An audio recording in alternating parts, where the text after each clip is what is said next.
जीवन पलता आया,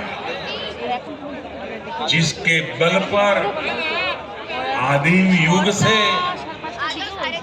मानव चलता आया।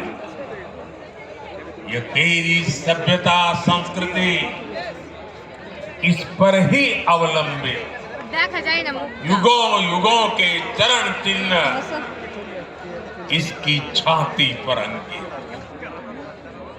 बड़ी बड़ी महान सभ्यताएं समाप्त हो गई, लेकिन भारत की मिट्टी वो चेतना है, भारत की मिट्टी में वो प्राण शक्ति है जिसने इस राष्ट्र को अनादिकाल से आज तक बचा कर रखा।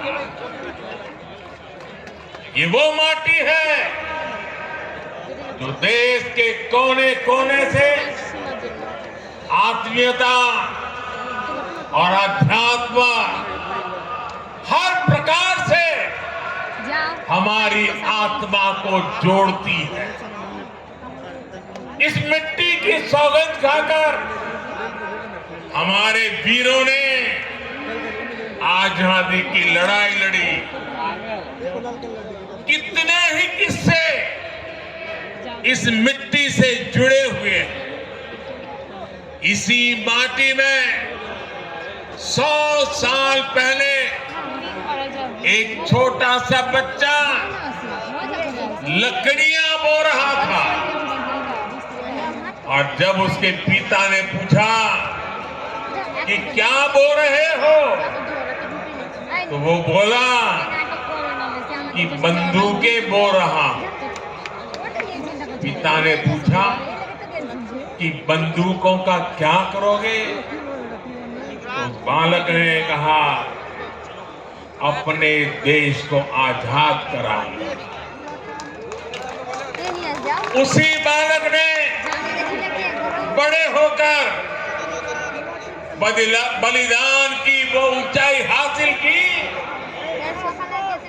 जिसे आज भी छूना मुश्किल है। वो बालक कोई और नहीं, वीर शहीद भगत सिंह थे।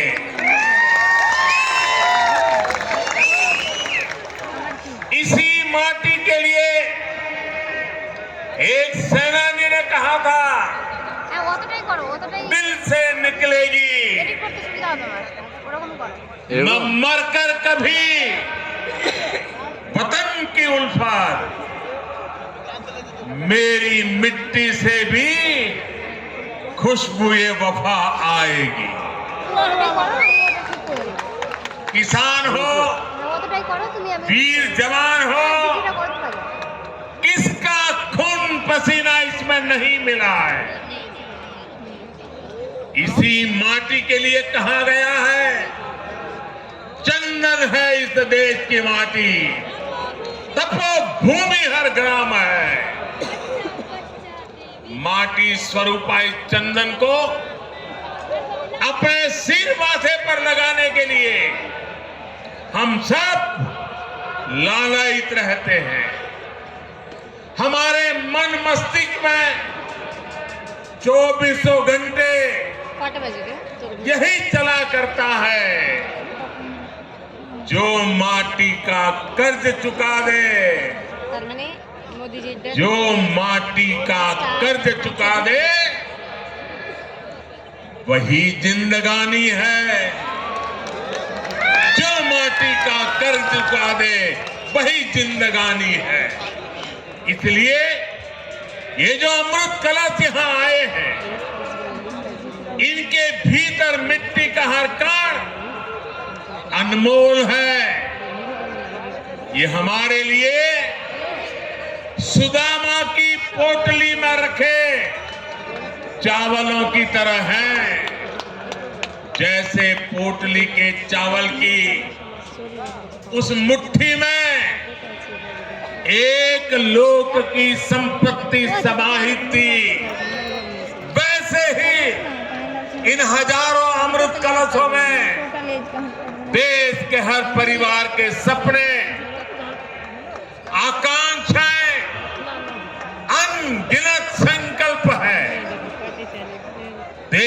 हर घर आंगन से जो मिट्टी यहां पहुंची है वो हमें कर्तव्य भाव की याद दिलाती रहेगी। ये मिट्टी हमें विकसित भारत के अपने संकल्प की सिद्धि के लिए और अधिक परिश्रम के लिए प्रेरित करती रहेगी। संकल्प आज हम लेते हैं, जन जन को जाके जगाएंगे, जन जन को जाके जगाएंगे। सौगंध मुझे इस मिट्टी के, सौगंध मुझे इस मिट्टी की, हम भारत भव्य बनाएंगे, हम भारत भव्य बनाएंगे। साथियों, इस मिट्टी के साथ साथ देश भर से जो पौधे आए हैं उनसे मिलकर यहां अमृत वाटिका बनाई जा रही है। इसका शिलान्यास भी अभी यहां हुआ है। यह अमृत वाटिका आने वाली पीढ़ियों को एक भारत श्रेष्ठ भारत की प्रेरणा देगी। बहुत कम लोगों को ये पता होगा कि नए संसद भवन में जननी जन्मभूमि नाम की एक कलाकृति है। इसे देश के कोने कोने से 75 महिला कलाकारों ने देश के हर राज्य की मिट्टी से ही निर्मित किया हुआ है, जो नए संसद भवन में है। ये भी हम सभी के लिए बड़ी प्रेरणा है।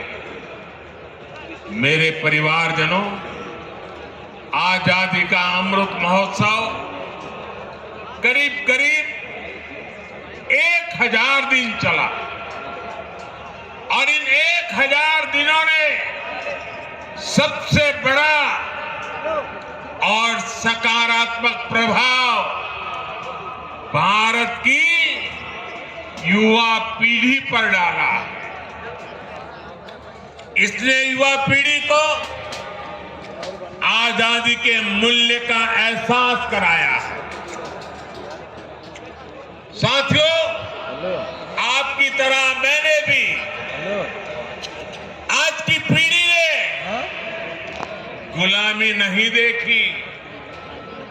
आजादी के लिए वो तड़प, वो तप और वो त्याग भी नहीं देखा।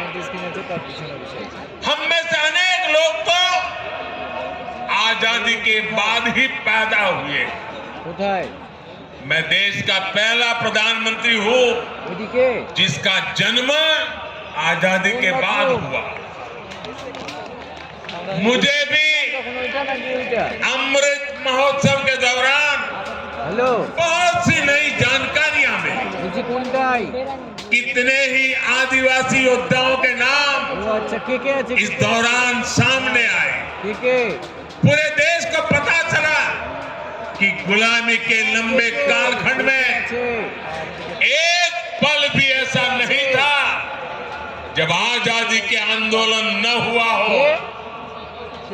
कोई क्षेत्र, कोई वर्ग इन आंदोलनों से अछूत नहीं था। दूरदर्शन पर जब मैं स्वराज उस सीरीज को देख रहा था तब मेरे जो भाव थे वही भाव मैं देश के युवाओं में भी देख रहा हूं। आजादी के आंदोलन की अनेक गाथाओं को इस महोत्सव ने उजागर किया। साथियों, अमृत महोत्सव को पूरे देश ने जन जन का उत्सव बना दिया। हर घर तिरंगा अभियान की सफलता हर भारतीय की सफलता। देश के करोड़ों परिवारों को पहली बार यह एहसास भी हुआ है कि उनके परिवार का, उनके गांव का भी आजादी में सक्रिय योगदान था। उसका जिक्र भले ही इतिहास की किताबों में नहीं हुआ, लेकिन अब वो गांव-गांव में बनी स्मारकों में, शिलालेखों में हमेशा के लिए अंकित हो चुका है। अमृत महोत्सव ने इस प्रकार से इतिहास के छूटे हुए पृष्ठ को भविष्य की पीढ़ियों के लिए जोड़ दिया है। आजादी के आंदोलन में सक्रिय रहे सेनानियों का जिलावार एक बहुत बड़ा डेटाबेस भी तैयार हुआ है। अल्लूरी सीताराम राजू हो, वरीकुटी चिन्नैया हो, तांतिया भील हो, तिरोसी हो, ऐसे अनेक योद्धाओं के बारे में पूरे देश को जानने का अवसर मिला। कित्तूर की रानी चेन्नम्मा, रानी गायदिल्यो, रानी वेल्लू नचियार, मतंगिनी हाजरा, रानी लक्ष्मीबाई, वीरांगना झलकारी बाई तक देश की नारी शक्ति को भी अमृत महोत्सव के दौरान हमने नमन किया।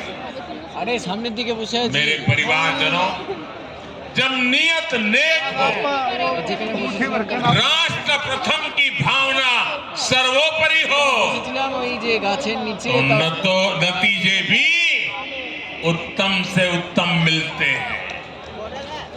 आजादी के इसी अमृत महोत्सव के दौरान भारत ने ऐतिहासिक उपलब्धियां भी हासिल की। हमने सदी के सबसे बड़े संकट कोरोना काल का सफलतापूर्वक मुकाबला किया। इसी दौरान हमने विकसित भारत के निर्माण का रोड मैप बनाया।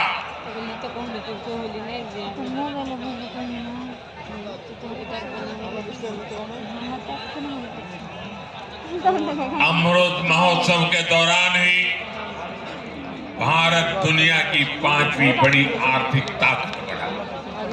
अमृत महोत्सव के दरमियान ही दुनिया में बड़े बड़े संकटों के बावजूद सबसे तेजी से बढ़ती बड़ी इकोनॉमी बना। भारत ने चंद्रमा पर अपना चंद्रयान उतारा। भारत ने ऐतिहासिक G20 शिखर सम्मेलन का आयोजन किया। भारत ने एशियाई खेलों और एशियन पैरा गेम्स में 100 पदकों का रिकॉर्ड बनाया। अमृत महोत्सव के दौरान ही भारत को 21वीं सदी का नया संसद भवन मिला। महिलाओं को सशक्त करने वाला ऐतिहासिक नारी शक्ति मंदन अधिनियम मिला। भारत ने निर्यात के नए रिकॉर्ड बनाए। कृषि उत्पादन में नया रिकॉर्ड बनाया। इसी दौरान वंदे भारत ट्रेनों का भी अभूतपूर्व विस्तार हुआ। रेलवे स्टेशनों का कायाकल्प करने वाला अमृत भारत स्टेशन अभियान शुरू हुआ। देश को पहली रीजनल रैपिड ट्रेन नमो भारत मिली। देश भर में 65,000 से अधिक अमृत सरोवर बनाए गए। भारत में made in India 5G launch हुआ और सबसे तेजी से विस्तार भी हुआ। इंफ्रास्ट्रक्चर के निर्माण के लिए पीएम गति शक्ति नेशनल मास्टर प्लान भी इसी दौरान लॉन्च हुआ। अनगिनत बातें मैं आपके सामने रख सकता हूं। मेरे परिवारजनों, आजादी के अमृत महोत्सव के दौरान देश ने राजपथ से कर्तव्य पथ तक सफर भी पूरा कर लिया। हमने गुलामी के भी अनेक प्रतीकों को हटाया। अब कर्तव्य पथ के एक छोर पर आजाद हिंद सरकार के पहले प्रधानमंत्री नेताजी सुभाष चंद्र बोस की प्रतिमा है। अब हमारी नौसेना के पास छत्रपति वीर शिवाजी महाराज की प्रेरणा से नया ध्वज है। अब अंडमान और निकोबार के द्वीपों को स्वदेशी नाम मिला है। इसी अमृत महोत्सव के दौरान जनजातीय गौरव दिवस की घोषणा हुई। इसी अमृत महोत्सव के दौरान साहिबजादों की याद में वीर बाल दिवस की घोषणा हुई। अमृत महोत्सव के दौरान ही 14 अगस्त को विभाजन विभीषिका दिवस के रूप में देश को याद कराया गया। मेरे परिवारजनों, हमारे यहां कहा जाता है अंतः अस्ति प्रारंभ, यानी जहां से अंत होता है वहीं से कुछ नए की शुरुआत भी होती है। अमृत महोत्सव के समापन के साथ ही आज मेरा युवा भारत संगठन माय भारत, इसका शुभारंभ हो रहा है। मेरा युवा भारत संगठन माय भारत भारत की युवा शक्ति का उद्घोष है। ये देश के हर युवा को एक मंच, एक प्लेटफॉर्म पर लाने का बहुत बड़ा माध्यम बनेगा। ये देश के युवाओं की राष्ट्र निर्माण में अधिक से अधिक भागीदारी सुनिश्चित करेगा। युवाओं के लिए जो अलग अलग प्रोग्राम चलते हैं वे सभी इसमें समाहित होंगे। आज माय भारत की वेबसाइट भी शुरू हो गई है। मैं आज के नौजवानों से कहूंगा, आप ज्यादा से ज्यादा इससे जुड़िए, भारत को नई ऊर्जा से भरिए, भारत को आगे ले जाने का संकल्प कीजिए, पुरुषार्थ कीजिए, पराक्रम कीजिए और सिद्धि को हासिल करके रहिए। साथियों, भारत की आजादी हमारे साझा संकल्पों की सिद्धि है। हमें मिलकर इसकी निरंतर रक्षा करनी है। हमें 2047 तक, जब देश आजादी के 100 साल मनाएगा, तब तक भारत को विकसित देश बनाना है। आजादी के 100 साल पूरे होने पर आज के इस विशेष दिवस को याद करेगा। हमने जो संकल्प लिया, हमने आने वाली पीढ़ी से जो वादे किए, उसे हमें पूरा करना ही होगा।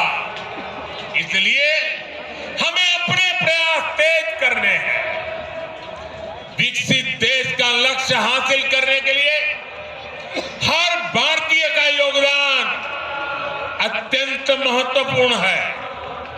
आइए हम मिलकर अमृत महोत्सव के इस समापन से विकसित भारत के अमृत काल की एक नई यात्रा का आरंभ करें। सपनों को संकल्प बनाएं, संकल्प को परिश्रम का अभिषेक करें।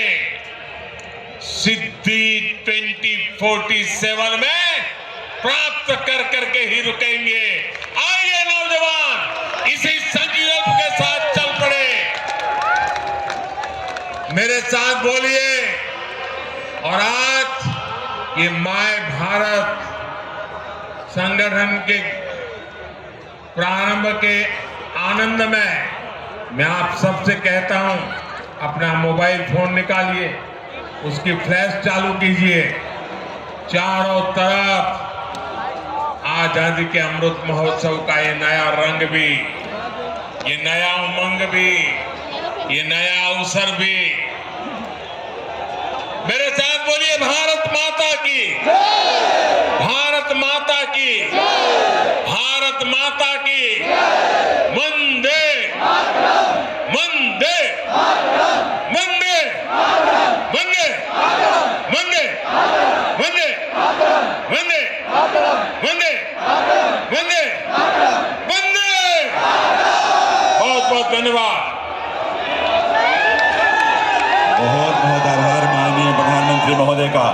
एक बार आप सबके करतल ध्वनि से महोदय, आपका जीवन, आपका तत्व, आपका चिंतन, आपका विजन इस देश की अमूल्य थाती है, हम सबके लिए प्रेरणा का सबसे बड़ा स्रोत है और हम सबका मार्गदर्शन। बहुत बहुत आभार माननीय प्रधानमंत्री महोदय का। आज़ादी का अमृत महोत्सव, हर घर तिरंगा, मेरी माटी मेरा देश आपके चिंतन के ही स्वरूप हैं, जो हमें राष्ट्र के प्रति समर्पित होने के लिए प्रेरित करते हैं। बहुत बहुत आभार माननीय प्रधानमंत्री महोदय का।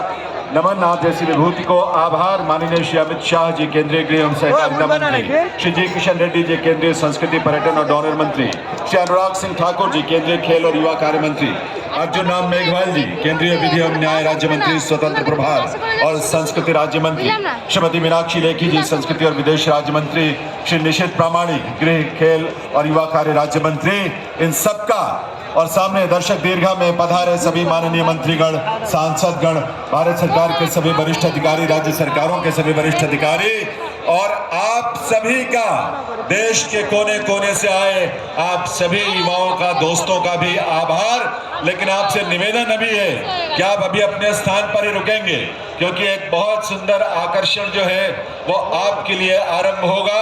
और इसलिए आज इस रंगत को, कर्तव्य पथ आज अद्भुत स्पंदन से, ऊर्जा से स्पंदित है। ये पूरा क्षेत्र जहां तक दृष्टि जाती है, भारत के प्रति समर्पण, इस देश के गौरव के निर्माण के लिए, उसके संरक्षण और संवर्धन के लिए एक संकल्पों की गूंज सुनाई देती है यहाँ। और ये गूंज, ये स्पंदन, ये ऊर्जा आप सभी की है देवियों, सज्जनों, हमारे दोस्तों, हमारे युवा मित्रों, आप सभी का हम बहुत बहुत आभार व्यक्त करते हैं। ये भव्य आयोजन आजादी का अमृत महोत्सव के समापन के रूप में यहाँ संपन्न हुआ, जिसमें मेरी माटी मेरा देश का एक अद्भुत रूप जुड़ा, एक भाव जुड़ा, जहां हमने इस माटी को नमन किया, अपने वीरों का वंदन किया और देश की संस्कृति और उसके सांस्कृतिक प्रस्तुतियों के साथ साथ हमने इस आयोजन को एक भव्यता दी। आप सभी अपने माथे पर कलश रखकर जो देश की माटी लेकर आए, उस माटी ने हम सबको प्रेरणा के नए आयाम, नई सोच के साथ जोड़ा है। आप सबका, सभी का, देश के कोने कोने से आए सभी युवाओं का, आप सभी का बहुत बहुत आभार, आप सभी का वंदन, आपकी सोच को वंदन करते हैं हम। और इसी तरह से राष्ट्र के प्रति समर्पण का ये भाव आप सभी के जो मन में है, हमारे जीवन में वो आकार ले, हमारे जीवन में वो कर्तव्य के माध्यम से समाज की और राष्ट्र की बेहतरी के लिए प्रकट हो, ये सोच हम सबके मन में लेकर हम जाएं। एक निवेदन आप सभी से ये जरूर है कि जब आप यहाँ से प्रस्थान करेंगे, लाइट एंड साउंड का एक बहुत बेहतरीन लेजर शो है, उसकी प्रस्तुति भी आप देखिए, क्योंकि नॉर्थ और साउथ ब्लॉक के दीवारों पर जो चित्र उकेरे जाएंगे, तकनीक का इस्तेमाल करते हुए, डिजिटल टेक्नोलॉजी के माध्यम से